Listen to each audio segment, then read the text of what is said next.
बिहार के रहने वाले हैं। जब वो तरावी की नमाज के लिए नहीं पहुंच पाए तो वहाँ के जो इमाम थे, जो वहाँ के हाफिज थे, तो उनके रूम में जाके देखते हैं तो वहाँ पर ये नहीं मिले। और जब फिर बाथरूम में देखे तो वहाँ वजू करने के लिए लगता है नियत से गए थे और वहीं पर बेहोश होकर गिरे हुए थे। जब उनको उठा के हॉस्पिटल ले जाया गया तो डॉक्टर ने बताया कि इनकी डेथ हो चुकी है। इनके जहन पर काफी टेंशन था और ये डिप्रेशन की वजह से इनका इंतकाल हो गया है। तो हम आप सबसे गुजारिश करते हैं, आप लोग 1 पारा या 2 पारा की ही तरावी पढ़ाएं, 5 पारे और 4 पारा की ना पढ़ाएं।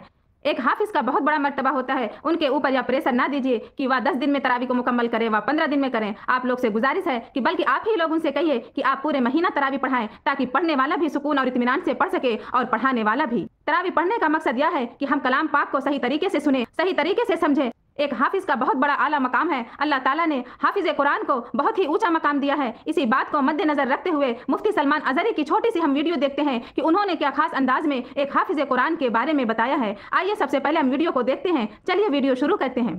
मेरे आका सल्लल्लाहु अलैहि वसल्लम ने फरमाया, उस हाफिज कुरान को बुलाया और उससे कहा जाए, ऐसे 10 लोग तेरे खानदान के जिन पर दोज़ख में जाना वाजिब हो गया, उनका हाथ पकड़, सिर्फ इसकी बरकत से मैं उनकी जहन्नम की सजा को माफ करके तेरे साथ जन्नत, उसकी सिफारिश कबूल की जाएगी। लेकिन याद रखें मेरे अजीजों, हाफिज कुरान की आयत पर अमल करता हो, उसका अदब भी करें, एहतराम भी करें।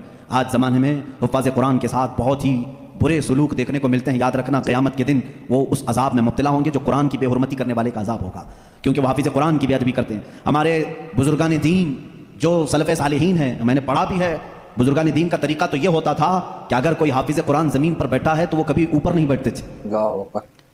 हाँ, अगर वो खुद हाफिज कुरान है तो फिर दोनों के मामलात एक तरह के हैं। लेकिन कोई हाफिज कुरान नहीं है और कोई हाफिज नीचे बैठा है तो उलमा बुजुर्गान दीन इसको बेअदबी महसूस करते थे। अल्लाह का कलाम सीने में लेकर वो नीचे है और बगैर हिफ्ज़ कुरान किया वो ऊपर बैठा है, इसको बुजुर्गान दीन ने बेअदबी महसूस फरमाई। बहरहाल, कुरान एक ऐसा जामे निज़ाम अल्लाह ताला ने तुम्हें अता किया, उसकी फजीलतें मैंने बताई।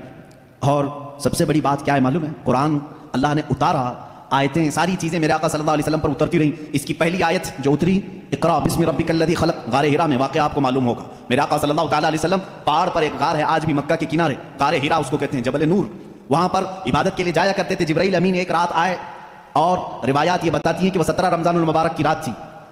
आकर के उन्होंने हुज़ूर अकरम सल्लल्लाहु अलैहि वसल्लम से सिर्फ इतना कहा, इक़रा, पढ़ो। आप सल्लल्लाहु अलैहि वसल्लम ने फरमाया, मा अना बिक़ारी, मैं नहीं पढ़ने वाला। बाज़ बेवकूफ़ इसका तर्जुमा यूँ करते हैं, मुझे पढ़ना नहीं आता। हुज़ूर अकरम सल्लल्लाहु अलैहि वसल्लम को पढ़ना नहीं आता।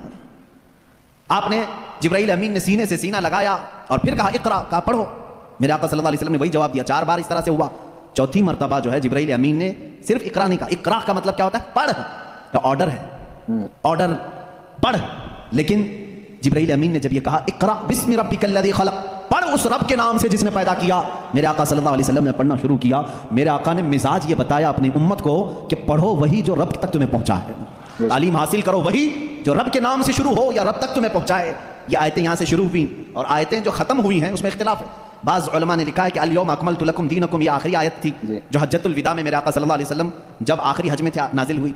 बाज़ उलमा और मुफस्सिरीन ने फरमाया, इदा जाअ नस्रुल्लाहि वल फतह, ये सूरा पढ़ते होंगे ना आप नमाज में, ये कुरान की सबसे आखिरी सूरह है नाजिल होने के एतबार से। एक बात ज़हन में रख लें, नाजिल होने की तरतीब अलग है और पढ़ने की आज तरतीब अलग है।